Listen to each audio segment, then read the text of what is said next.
बिस्मिल्लाहिर्रहमानिर्रहीम। अज मां मौजू ते ॻाल्हाइणु चाहियां थो। पहले मैं उर्दू में बात करूँगा, फिर उसके बाद जो है सिंधी में। ये जो सोशल मीडिया पे चल रहा है कि और पूरी सिंध जो है वो सरापा एहतजाज है कि सिंधु दरिया पर जो 6 नहरें निकाल रहे हैं। पहले तो ये शरीयत के नुक्ता नज़र से, पाकिस्तान के आइन के नज़र से ये सही नहीं है। अगर हम शरीयत की नज़र से इसको देखते हैं तो हमें ये बात मालूम हो जाती है कि किसी गैर का हक यानी पानी अगर वो जुल्म और जबर करके अपने पास रखेगा तो शरीयत इसकी बिल्कुल इजाज़त नहीं देती।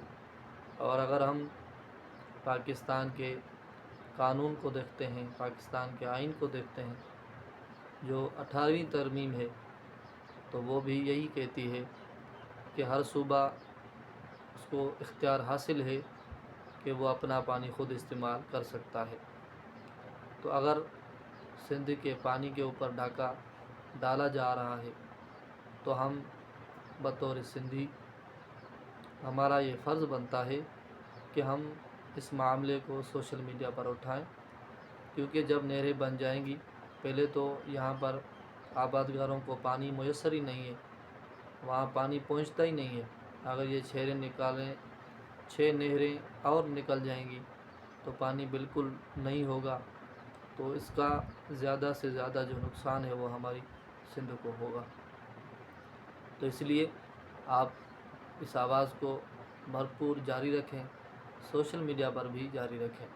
और ये जो सिंध के ज़ालिम हुक्मरान हैं, जो ये सिंध का सौदा करके बैठे हैं, या नहीं जो है बाज आएंगे, ये सिंध को नोच नोच कर खा जाएंगे, तो आप अपनी आँखें खुली रखें और इन डाकुओं से, इन ज़ालिमों से होशियार रहें। और ये हमारा इस्लाम भी यही कहता है कि अगर आपके हक़ के ऊपर डाका डाला जा रहा हो और आप पर जुल्म किया जा रहा हो तो आप अपनी आवाज़ बुलंद करें और उस ज़ालिम के ख़िलाफ़ अपनी आवाज़ बुलंद करें।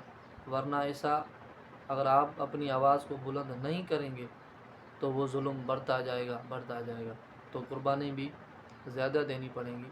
तो ये वक्त है हमारे पास और ये मुत्तहिद होने का हमारे पास एक मौका है कि पूरी सिंध जो है वो इस पानी के ऊपर जो डाका डाला जा रहा है, हम इसके ऊपर भरपूर आवाज़ उठाएं। और हम हुकूमत पाकिस्तान से और जो मुक़्तदर इदारे हैं उन्हीं से भी यही कहते हैं कि खुदारा होश के नाखून लें, कोई सिंध सरापा एहतजाज है। आप ये सिंधु दरिया के ऊपर जो 6 नहरें निकाल रहे हैं, इसका काम फिलफौर बंद किया जाए और सिंधी आवाम की जो ये आवाज़ है ये आप अपने कानों से सुन सकें। तो आप दोस्तों से यही गुजारिश है कि इस वीडियो को आप ज़्यादा से ज़्यादा शेयर करें ताकि ये हमारी आवाज़ आला ऐवानों तक पहुँच जाए। आपकी मेहरबानी होगी।